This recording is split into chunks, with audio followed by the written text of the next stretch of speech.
everyone. Before we get started with the convocation, we'll start with the Pledge of Allegiance. So everybody please stand.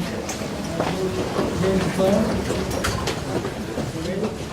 I pledge allegiance to the flag of the United States of America and to the republic for which it stands, one nation, under God, indivisible, with liberty and justice for all. Thank you.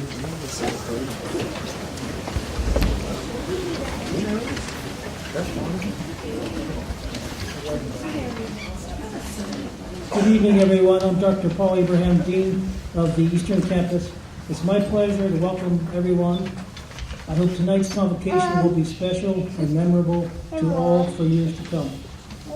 As I look out at the audience and on the stage, it is wonderful to see how much support our students have from their family and friends, and from the faculty and staff, and from our community. I thank everyone in the audience for all the help that they give students. We have excellent students here, and that's because many people here are helping them along the way. While most students graduate in the spring, and we have a much bigger event in May, no matter when graduation occurs, it is important that their accomplishments be recognized. Graduation represents a boundary between an ending and a beginning. On one hand, graduation marks the culmination of thousands of hours of study, lots of exams and quizzes, writing, assignments, projects, and for many students, internships. And even with social media, graduation means that some close relationships will come to an end. Students who know each other, faculty and staff. But graduation also marks the beginning of a new horizon for our students. Many different possibilities await them. Some will be predictable. Most, only the future will tell. And that element of unknown is sometimes people feel uneasy about it. But the big thing to remember about the unknown is it represents opportunity as well. And so perseverance is what I wish the most for our graduates. There's a simple quote out there that starts, "Success is built one brick at a time," and so you just have to keep on going by building bricks on top of bricks. But graduates, rest assured that you're off to an excellent start by completing your Ohio University degree. Your professors have held you to high standards. They've given you tools and experience to be lifelong learners. From statistics, one of my favorite subjects, I'm a mathematician, education will lead you to higher salaries, lower unemployment rates, more career options, even better health and longer life expectancies. But don't forget, underneath that diploma are the critical thinking and communication skills you have learned and practiced as students. These will remain and sharpen across time and help you achieve success in your careers and happiness in your personal lives. I will be fortunate to congratulate each of the graduates when they come up here for their certificates later tonight. Those certificates represent the diplomas that will eventually arrive in the mail after their degrees are conferred in Athens. But for now, audience, I need your help. Just so our graduates know how proud we are of them, let's give them a big round of applause.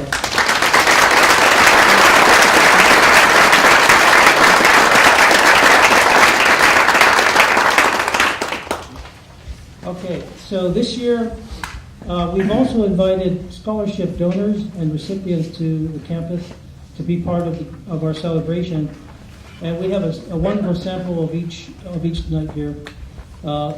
The full set of donors and the recipients are on the back, and if you look at it, it's a pretty amazing list. All those scholarships add up to something like $250,000. We're very proud here at OUE to offer a major university education to the residents in the Upper Ohio Valley region.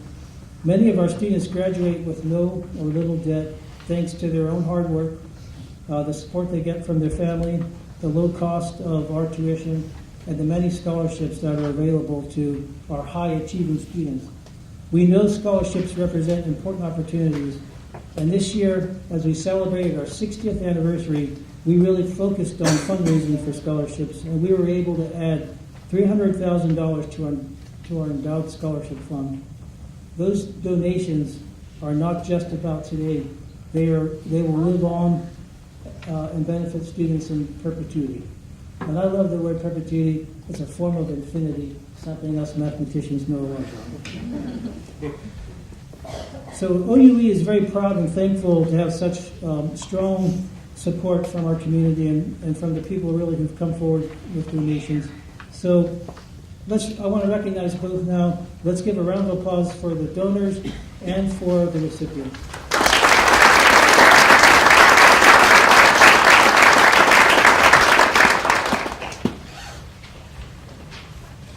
Okay, so before I yield the podium, and students, this is a little bit like your last lecture, although, I don't know, maybe there's something a little bit more later. I want to introduce everybody who's on the stage. So first we have Mr. E.J. Shadzinski. He's our Director of External Relations. We have Denise Penz, our keynote speaker, and Jennifer Kellner-Muskar, our Advising and Retention Manager. Paula McMurray-Schwartz, Associate Professor of Early Childhood Education. Michael Shore, Lecturer of Applied Management. And then we have current scholarship donors, George Carroll and Virginia Howell, John and Mary Lou Goodman, Jenny Fadden on behalf of Project BEST, and Michael Goklin on behalf of the Bridgeport Rotary Club. And then in the back row we have Pamela Jones, Assistant Professor of English, Steve Whittinger, Lecturer of Biological Sciences, Kim Cerulli, Lecturer of Early Childhood Education, Lori Poe, Records Management Associate, and Lisa Jeffries, our recruitment coordinator. Okay. So, that's it for me for now. So I welcome E.J. Shadzinski to the podium, and he'll introduce our keynote speaker.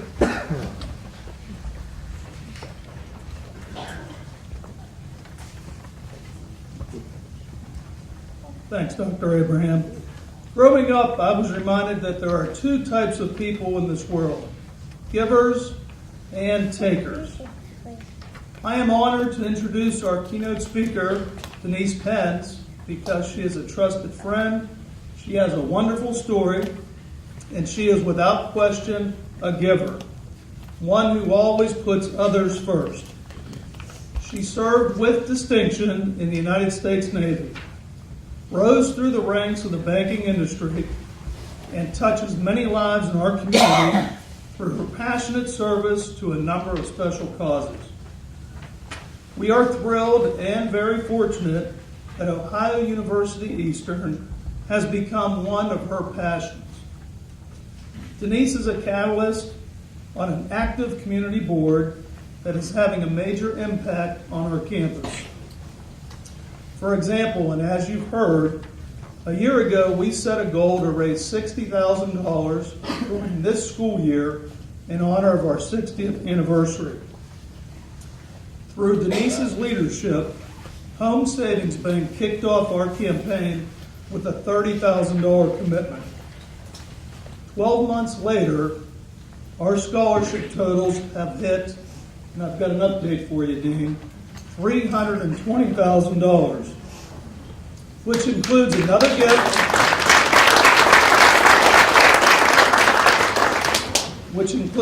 gift, that we actually, ironically, received this very afternoon.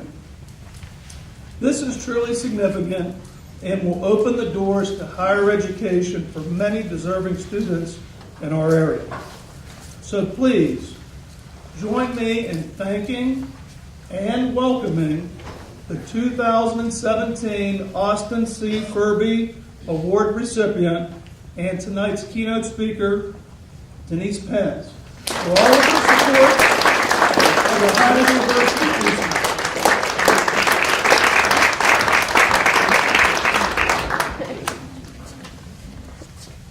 Thank you very much. I'm honored to be here with you this evening. Thank you, EJ, for all the kind words. don't typically make notes when I'm making a speech. I find it much easier to talk about either the community involvement that I do or my job than to talk about myself. So stick with me as I try to make it through this. When I was asked to speak today, and I took some time and I thought, oh my goodness, what of consequence could I possibly talk to these graduates about?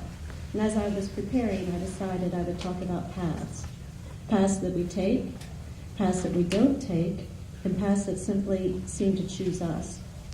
So here's my advice for navigating through the paths of life ahead, with a couple of short stories included. First, I say find something you're really passionate about. Do what you love, even if you don't love it every day. That gives you a strong sense of purpose, and it's a big part of your happiness. To do that, you need to be honest with yourself, observant, and make the most out of every situation. Here's how I found my passion. I graduated from high school in the late 80s, and I know you've all heard about the 80s and probably mocked us from time to time about the way we dressed and did our hair. I decided at that point to follow a friend's dream instead of my own, and I went to beauty college. I hated it, and I wasn't particularly good at it. Another friend came calling. As you can see, I was a follower back then, and said, how about joining the military? It was a way to get out of the local environment and maybe go to college. So I jumped on the opportunity. I was 17 years old, I weighed a hefty 92 pounds, and I stood, as I still do today, a mere 4'11". Not my company commander's dream recruit by any means. But what I did have, and frankly I didn't know at the time, was fight. So I arrived in Orlando, Florida for boot camp on August 4th. It was hot.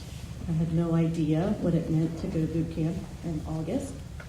And we were wakened the first day by a trash can being thrown down the middle of our barracks. And a woman yelling. She was tall, she had red hair, it was cut in a flat top. And she said, get on the line. And I said, what line? Well, sure enough, there was a line planted on the floor for us all to stand on. So there I was, looking beauty college cute, in my peach jeans, it was the 80s, matching peach sweater, and my hair done, because I had just graduated beauty college. Well, needless to say, she made a beeline to me, and she walked up and she said, hi, very kindly, and she was kind of leaning down since I'm so short. She said, what's your name? And I said, well, it's Dee. And she said, oh, here we go by last names only. I said, oh, Richmond. She said, oh, nice. Okay, do you like to go to the beauty shop? I said, oh, yes, I do. I went to beauty college. And I was thinking in my head, wow, she really likes me. So she said, well, you're going to love today because we're going to go to the beauty shop and we're going to go shopping for some new clothes. So we marched to the chow hall and we ate breakfast, as they called it.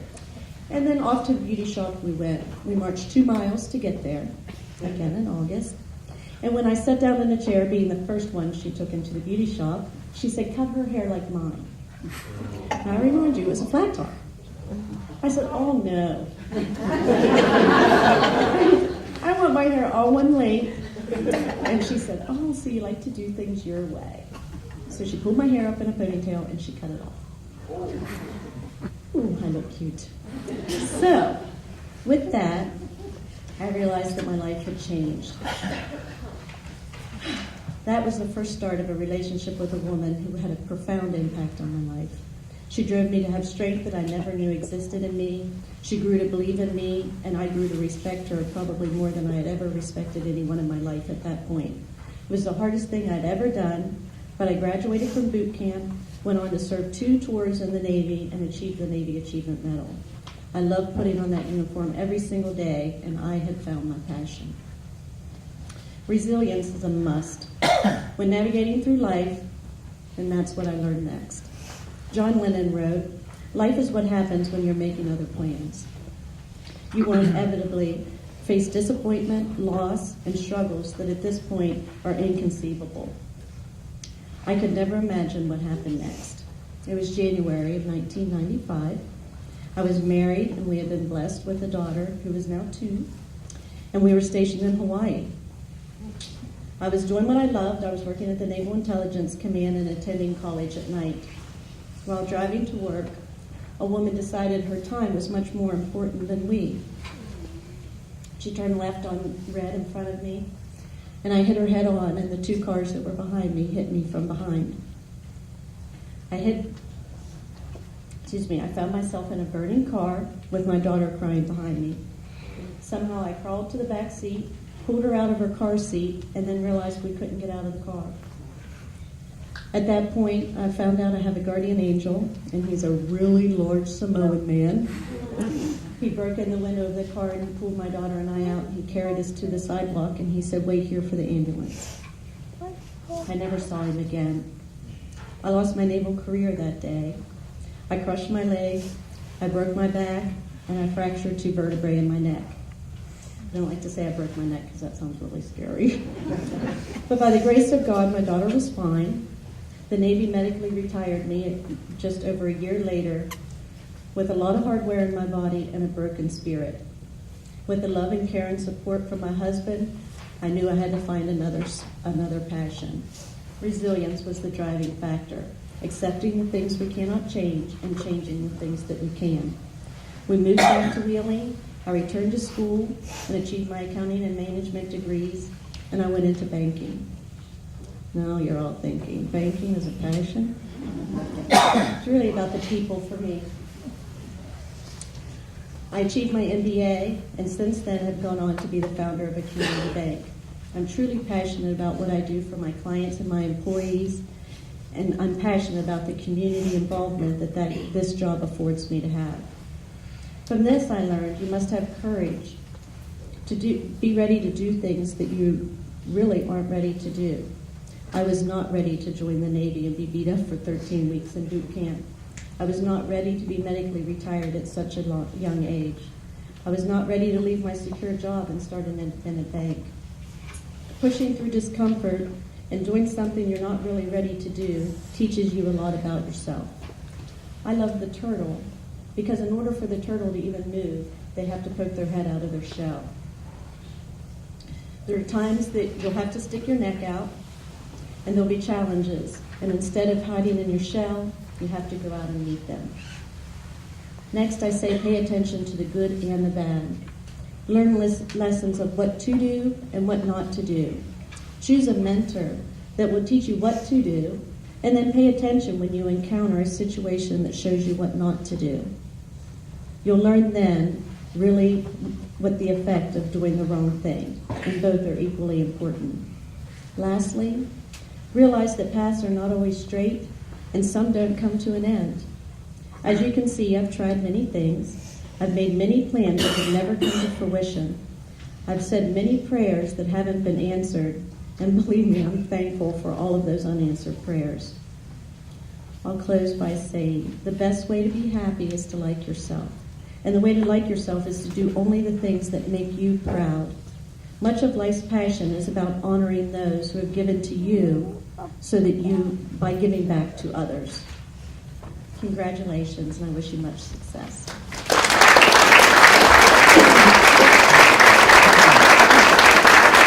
Thank you so very much for your words of wisdom for our graduates. My name is Jennifer Kellner-Muscar, and I'm the Manager of Advising and Retention here at the Eastern Campus. At this time, we would like to recognize some of our scholarship recipients for the 2017-18 academic year. As Dr. Abraham said, a full listing of our scholarship recipients can be found on the back of your program. So as I read your names, please come to the center steps to receive your certificate.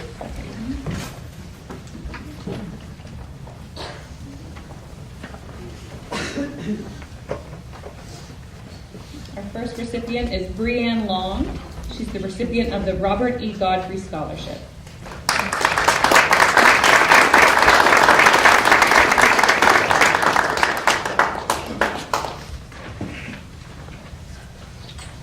Larissa Perkins, recipient of the Ohio University Eastern Dean Scholarship.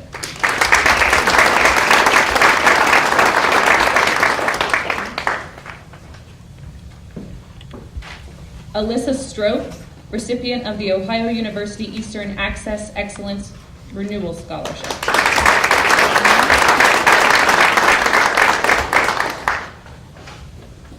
Morgan Hill, recipient of the Ohio University Eastern Freshman Excellence Scholarship.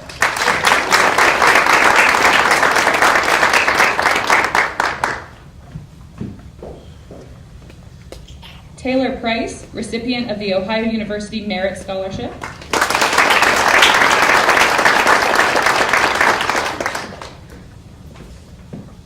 Faith Bricknell Brown, recipient of the Ohio University Eastern Scholarship.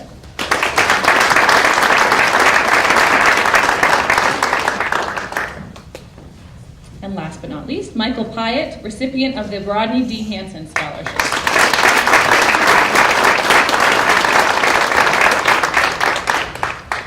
All right, could we have one final round of applause for all of our scholarship recipients?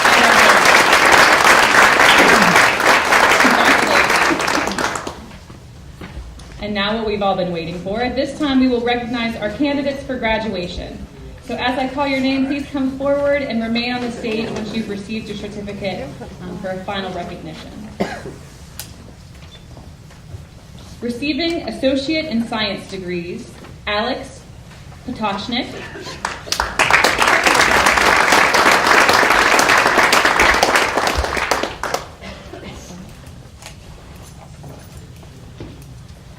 And Stephen Tanner.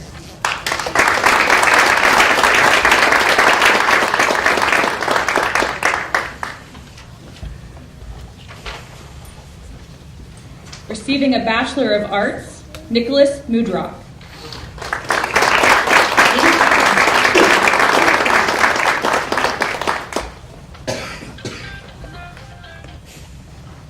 Receiving Bachelor of Science in Applied Management degrees, Alex Potocznik.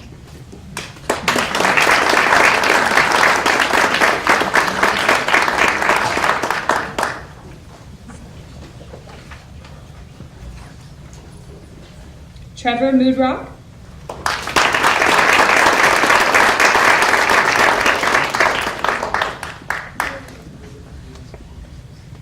Marlena Pergolini.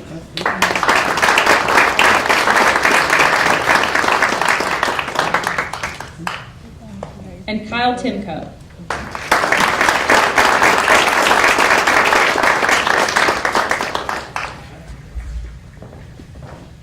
Receiving Bachelors of Science in Education degrees, Valerie Conway, cum laude.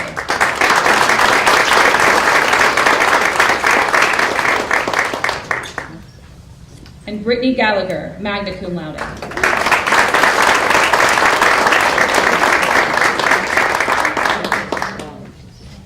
And our final candidate for graduation in attendance, receiving a Bachelor of Science in Health Services Administration, John Puterball.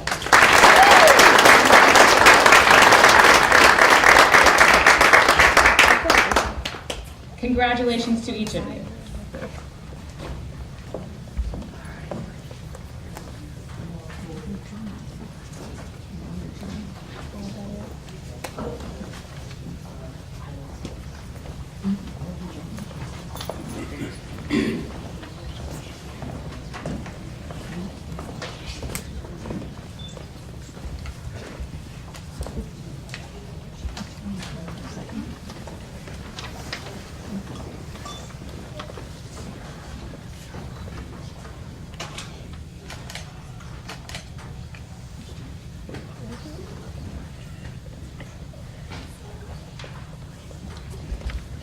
Okay, we have just a couple steps. At this time, would everyone please stand for the alma mater?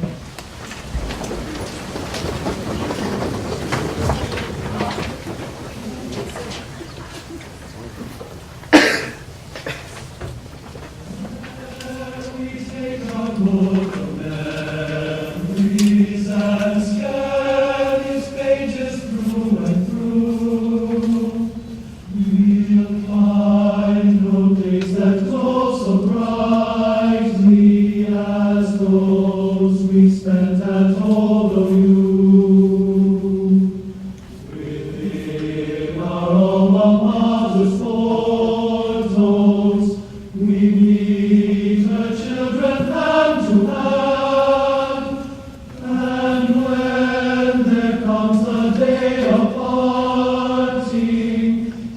firm and loyal we will stand. Alma mater, Ohio, alma mater, brave and fair. Alma mater, we hail thee, for we own thy kindly care. Alma mater, Ohio, when we read thy story o'er, we revere thee and cheer thee as we sing thy praise once more.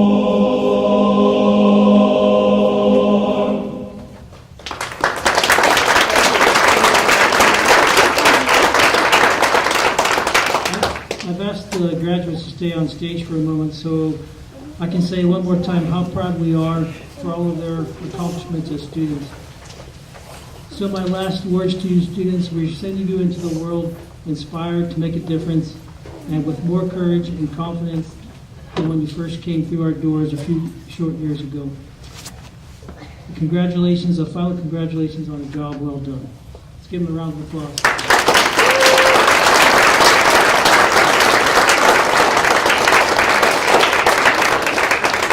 This sort of concludes the convocation. What's going to happen next is I'm going to lead the students out, and then the platform party is going to follow. And then everybody's welcome to join us. There's a reception behind the doors there in the lobby reception area. Thank you again, everyone, for your attendance.